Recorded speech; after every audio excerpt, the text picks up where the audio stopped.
ouais, quand même, aussi. Venez, venez nombreux. Valérie, Christelle, venez. Allez. Sophie aussi, là. Ah ben alors là, faut être partout. Allez, tu vas ?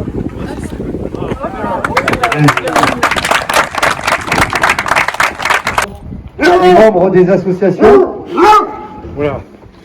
mes chers collègues, mesdames et messieurs, au nom du conseil municipal, je suis heureux de vous accueillir aujourd'hui pour l'inauguration de l'épicerie L'Épilocale. Cette ouverture est une réussite après environ 24 mois d'études et de travaux dans le commencement du dispositif de territoire zéro chômeur longue durée. Ce projet, vertueux pour nos 4 communes et les communes limitrophes, a été concrétisé avec l'engagement des personnes privées d'emploi et vous êtes nombreux à avoir participé à cette réalisation.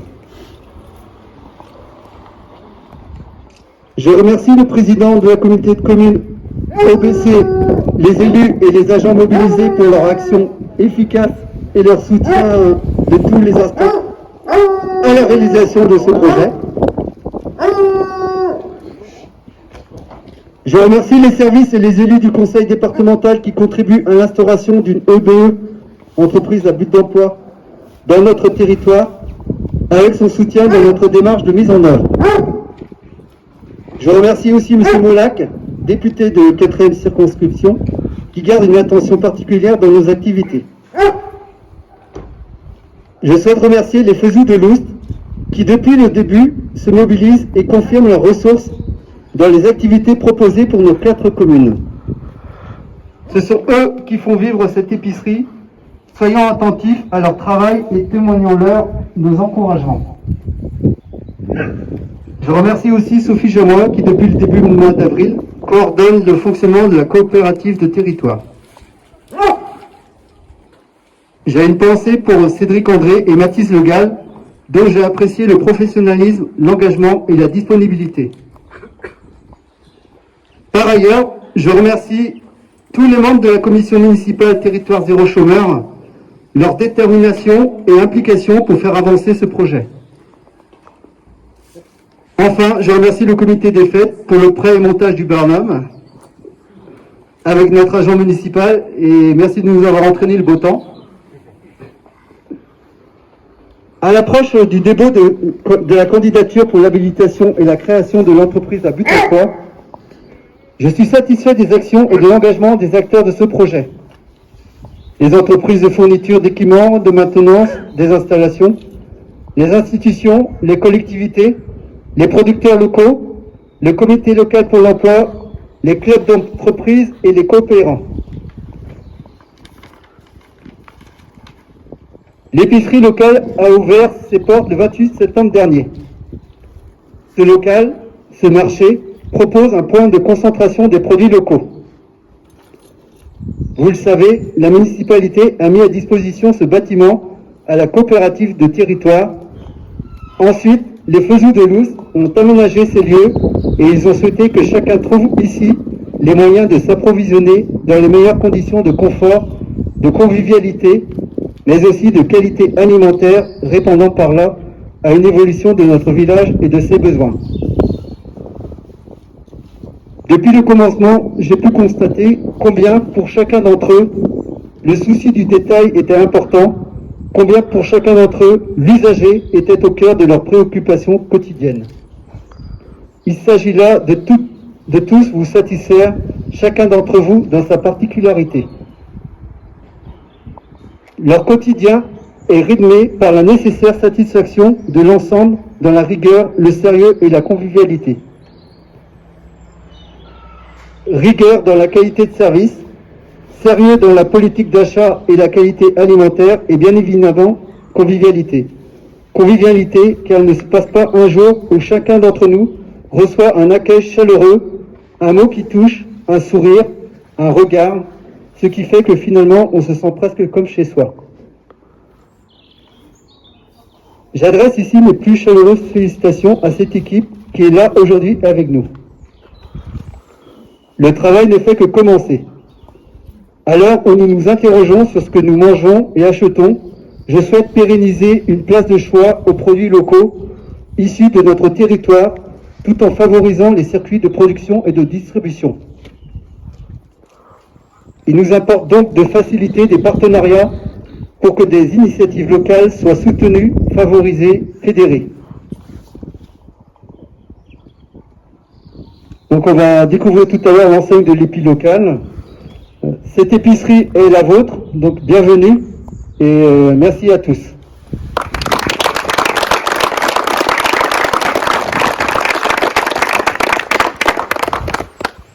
Cette inauguration au cœur du bourg de Saint-Nicolas, ça participe aussi de l'aménagement et de la lutte contre la désertification au-delà du projet du centre-bourg.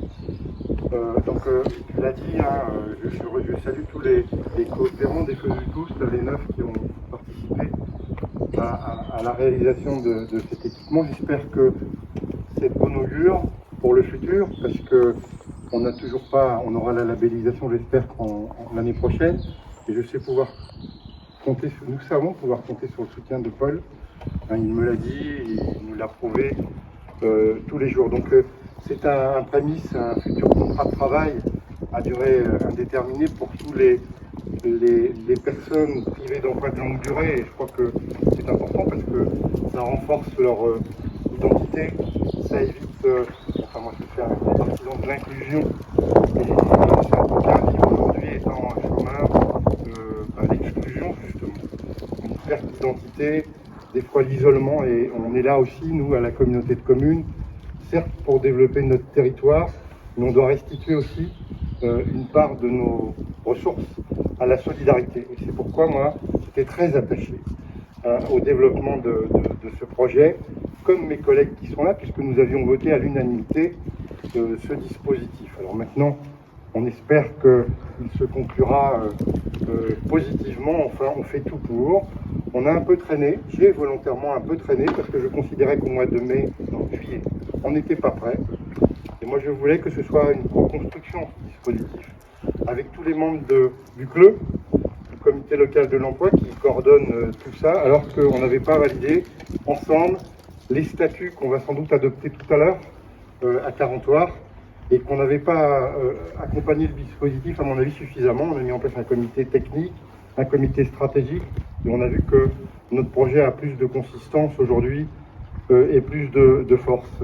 Donc, moi, je voulais aussi remercier la mairie, d'abord pour la mise à disposition gratuite des locaux, ainsi que des fluides. Et puis là où c'est situé, en entrée de bourg, au milieu du bourg, je l'ai dit tout à l'heure, c'est très important et très intéressant. Que vous dire?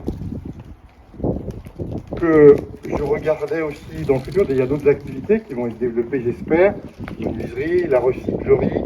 On me donnait des éléments, ça coûte un peu à la collectivité, mais c'est un investissement pour le futur, c'est des dépenses sociales utiles et non pas inutiles, parce que c'est bien d'être chômeur, de percevoir quelque chose, mais rien pour une activité professionnelle pour exister. C'est le sens de cette démarche qu'on veut collective et qu'on veut co-construire avec les demandeurs d'emploi. Je regardais hier, dans le cadre du projet, s'il aboutit, on va le déposer là tout début janvier pour avoir la labellisation territoire zéro chômeur.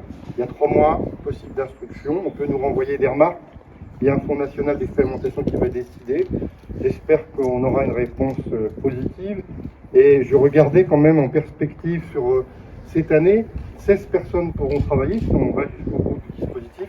L'année suivante, c'est-à-dire en 2023, 40, et en 2025, 2022, 23, 24, 65. Donc c'est des gens qui vont retrouver, j'allais dire le mot n'est pas juste, mais il est pour moi pas péjoratif du tout, une utilité sociale et une utilité dans la société et de la considération. Et c'est ça qui nous anime. Et donc je remercie aussi le qui a accompagné cette démarche en amont. C'est la coopérative régionale qui nous aide sur le plan social, parce qu'ils ont l'habitude. et après on va prendre la main dès qu'on aura l'opportunité de le faire, et une fois qu'on sera labellisé. En tout cas, moi, je suis optimiste, et j'ai dit que si d'aventure on rencontrait un échec, ce que je n'espère pas, parce qu'on était beaucoup, tous les personnes qui sont là à travailler sur ce projet, il faudra qu'on trouve, on dit ça quelquefois, un plan B, mais je suis sûr que le plan A, avec l'aide de Paul, avec les réseaux dont on dispose, avec le président gallois qui préside le fonds d'expérimentation, qu'on obtiendra satisfaction. Et ce sera vraiment une œuvre collective et au service des autres. Et c'est ça aussi notre vocation à la communauté de communes, au-delà du développement économique, etc. Et on veut aussi développer les services à la population. En tout cas, moi je vous remercie tous, tous les membres de la coopérative, les Feux de Claus. J'ai parlé du CRIC, j'ai parlé du conseil départemental aussi qui nous a aidés, l'Europe, puisqu'on bénéficie d'aide sur les salaires et on en bénéficiera encore 50%, donc c'est intéressant. Et puis plein succès à ce projet qu'on va défendre becs et ongles jusqu'au bout. Je vous remercie de votre attention.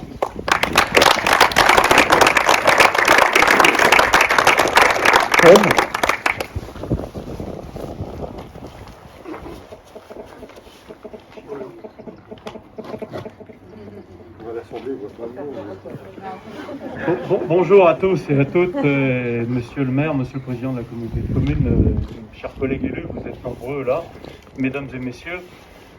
Tu as très bien parlé effectivement de la dignité que l'on peut retrouver tout simplement en ayant une utilité sociale. On peut l'avoir de différentes façons, mais le travail en est une aussi, puisque c'est effectivement plus gratifiant à mon sens de pouvoir faire quelque chose et finalement d'avoir une rémunération que d'être à attendre que de l'aide sociale qui arrive.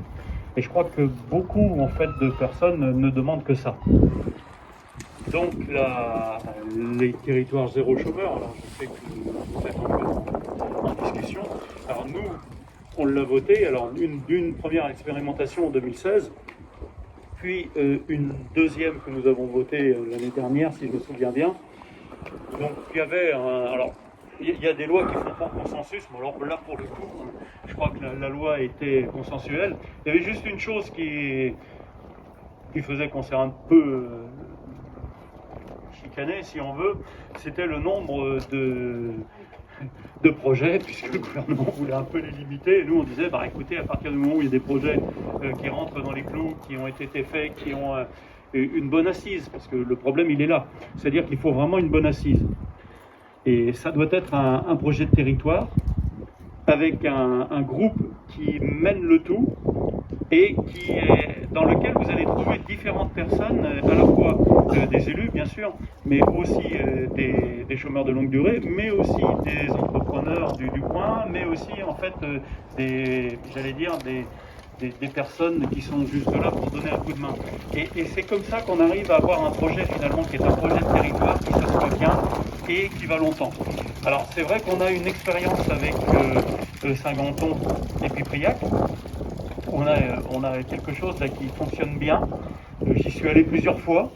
Ça permet de voir qui est embauché, comment est-ce qu'on arrive à mettre les choses en place, parce que c'est vrai que c'est pas toujours très simple.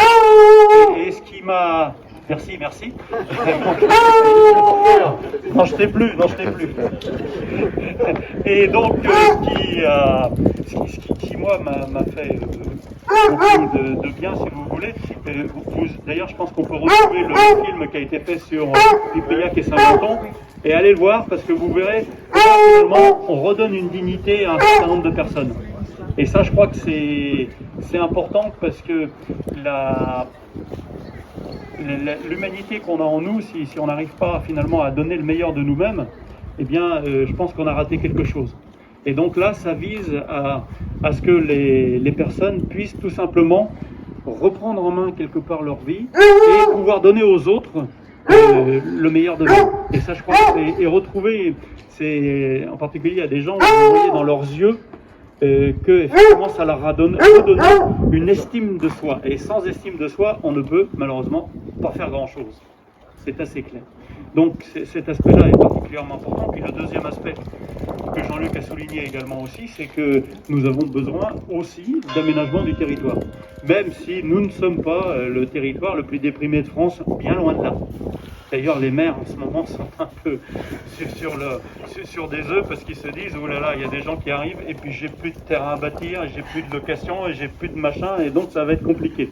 Donc nous sommes effectivement dans plutôt une région attractive, mais ça n'empêche que dans cette région, nous avons des coins où c'est un peu plus compliqué et où le commerce en milieu rural, ça pose problème. Alors je sais qu'autrefois, c'était pas, les maires ne s'occupaient pas de ça, mais aujourd'hui ils s'en occupent. Alors ça fait partie aussi des nombreux dossiers sur lesquels les élus, qui ne font rien du tout d'habitude, bien sûr, comme chacun sait, sont en fait obligés de travailler. Et je ne vous parle pas des médecins, etc. Parce que, bon, effectivement, il y a de plus en plus, en fait, les élus sont amenés dans les milieux ruraux à gérer de plus en plus de choses sans avoir forcément les services pour le faire. Parce que je ne sais pas combien tu as une secrétaire de mairie, c'est ça?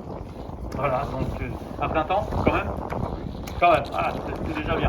Parce que bon, il y a des communes où effectivement il n'y a qu'une secrétaire de mairie et encore pas à plein temps. Donc c'est pas forcément évident. Donc le maire se retrouve à être quelque part le missi dominici, enfin, et quand il n'est pas carrément un maire qui m'expliquait que vu que son ouvrier communal fallait qu'il travaille et qu'il ait le matériel, donc il allait le chercher à Redon et il ramenait. C'était ton prédécesseur, Marianne. Donc voilà, il allait à Redon et il ramenait le matériel nécessaire. Donc vous voyez, c'est quand même un boulot qui est vraiment utile pour tout simplement pour que tout tourne. Voilà, je dis ça parce que quelquefois j'entends des choses qui ne me paraissent pas justifiées sur les élus. Oh, ils sont pas parfaits, mais comme on dit dans le livre, hein, que celui qui est sans péché lui jette la première pierre. Voilà, eh bien écoutez, merci beaucoup. Et puis je crois que c'est super important d'avoir un commerce de proximité dans un bourg. Ça fait vivre le bourg, ça fait que les gens se rapprochent, se parlent. Et ça fait tout simplement de la cohésion sociale. Voilà, j'ai déjà été trop long, mais merci beaucoup. Et puis... Je veux bien prendre un peu la parole, mais je comptais aussi sur l'équipe parce que c'est quand même d'abord l'équipe de Faiseau qui travaille tous les jours ici et je trouvais intéressant qu'ils puissent venir expliquer un peu ce qui se passe tous les jours ici. Des bisous. Est-ce que tu peux juste nous dire comment ça fonctionne l'épicerie depuis que c'est ouvert, comment vous travaillez un petit peu là? Alors, on est une petite équipe et on travaille en demi-journée, donc on tourne beaucoup, donc ceux qui viennent régulièrement savent qu'on n'est jamais les mêmes tous les jours. Et on travaille uniquement avec des producteurs locaux. Donc vous avez la liste sur la porte là.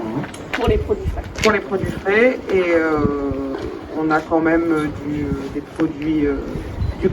Ah oui. Donc pour tout ce qui est produits du quotidien, etc., on travaille avec Super U. Et voilà, donc on essaie de faire en sorte qu'il y ait tout ce que les gens peuvent demander à peu près. Donc il ne faut pas hésiter à venir, nous voir, nous dire et essayer de participer à faire vivre l'épicerie. Voilà. Bien.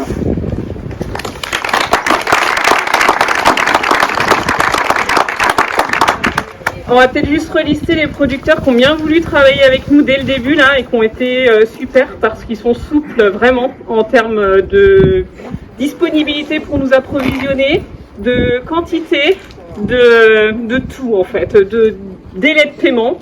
Et on avait besoin de tout ça et ils ont répondu présent. Il y en a quelques-uns qui sont parmi nous aujourd'hui. Alors je vois au moins Yann Burban qui est avec nous là et qui est notre fournisseur producteur de légumes Jardin des Deux Mains à Tréal.